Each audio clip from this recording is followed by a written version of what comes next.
Hey guys, Jordan Belfort, and welcome to Whiteboard Wednesday. And the topic for today is the inverse relationship between someone's action threshold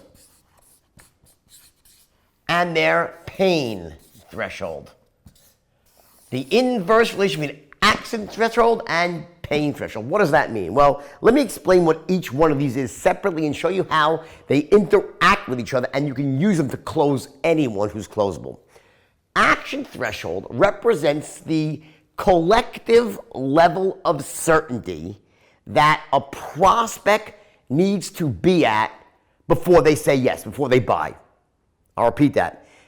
A person's action threshold represents the collective level of certainty. What level of certainty they need to be at before they're comfortable enough to say, yeah, let's do it. In other words, there's people like me who have a very low action threshold. I'm a guy, I'm easy to sell to. You don't have to get me absolutely certain and I'll still buy.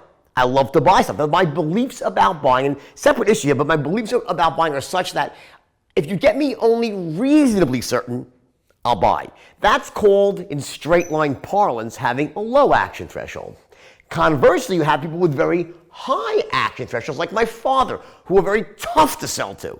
You know, my father, before he buys anything, he's going to have to be absolutely certain and damn sure of it, or he is not buying. Now remember, we went through this another time here, I think it was a few weeks back. I talked about the continuum of certainty with a 1 here and a 10 here. 1 meaning they hate the product, don't trust you, don't trust your company, and a 10 being it's the absolute best product since sliced bread, helps them in every way, they trust to connect with you, they trust your company. Those are your collective 10s and those are your collective 1s, right? So the point is, someone like myself, you get me to a 7 here on this collective certainty scale, meaning about my product, about trusting me as a salesperson and the company I work for, right? Get me to a 7, I might buy. I'm a very easy person to sell to. My father has to be at a 10, 10, 10, and damn sure of it, or he is not buying anything. His beliefs are such he's got to be absolutely certain to make a decision, right? Now watch what happens. We have this other device we use called the pain threshold. And basically what that means is that when you introduce pain to a situation, or someone is in pain from having a lack, or they're feeling discomfort in some way, or out of control, they tend to act very quickly to get out of pain into pleasure, back in control, to fill that need they have, right? So what happens is someone is in massive pain, or if you can actually remind them of what's wrong and get them into that pain, so to speak, not a pain in the leg, right? Just it's emotional pain or anguish or uncomfortability, right? The impact this has is it actually lowers someone's action threshold. For example, I'll tell you a story about my father.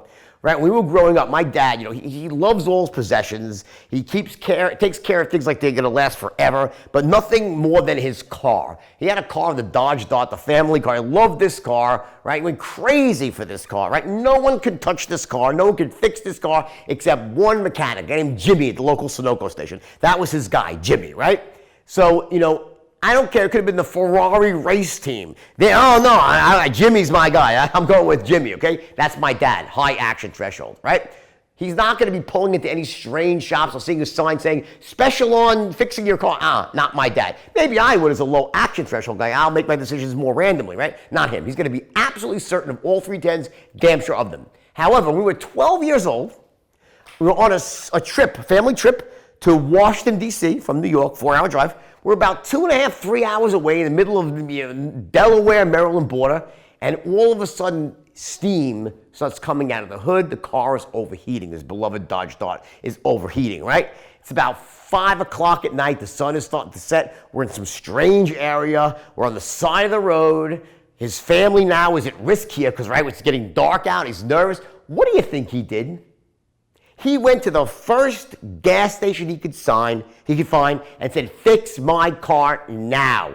What happened was, because he was in pain, in fear, in pain, and anguish, and uncomfortable, what it did is it essentially it lowered his action threshold and temporarily turned him to someone like me. It took someone that doesn't normally make decisions like that and said, in this case, I will. That's why it's so crucial to identify, to uncover where someone's pain is in a sales situation. You're going to ferret that pain out and sometimes amplify it when they're in denial, if they're in denial of their pain, which happens very often. We'll explain that later on, okay? And the bottom line is by doing that, it then lowers the action threshold temporarily, and bam, you take these really tough buyers like my father and turn them into people like myself who are easy to sell to.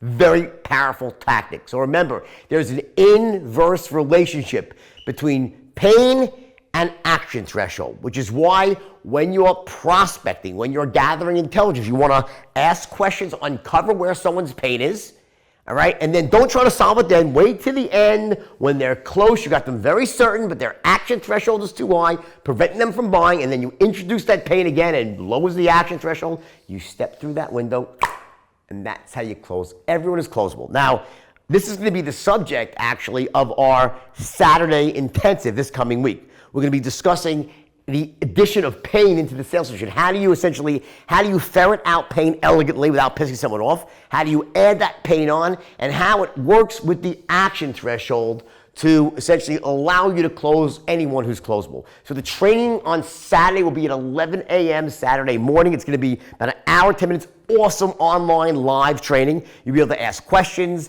It's not a webinar, not a bullshit. I'm going to try to sell you shit. None of that. Okay, so look at the information below. You'll find out all about it. I do these every Saturday. And for me, it's a paradigm shift in the online training model. Because right now, there's so much bullshit going on with everyone trying to sell you. Every training, they don't even train you anymore. There are some people who still do, very few, some of the old guard, right? But most of these people now, it's all about, come to my free coaching thing or my free thing on how to become rich as a consultant. It's all bullshit. They just bait you and then switch you to try to buy a big product. They teach you nothing.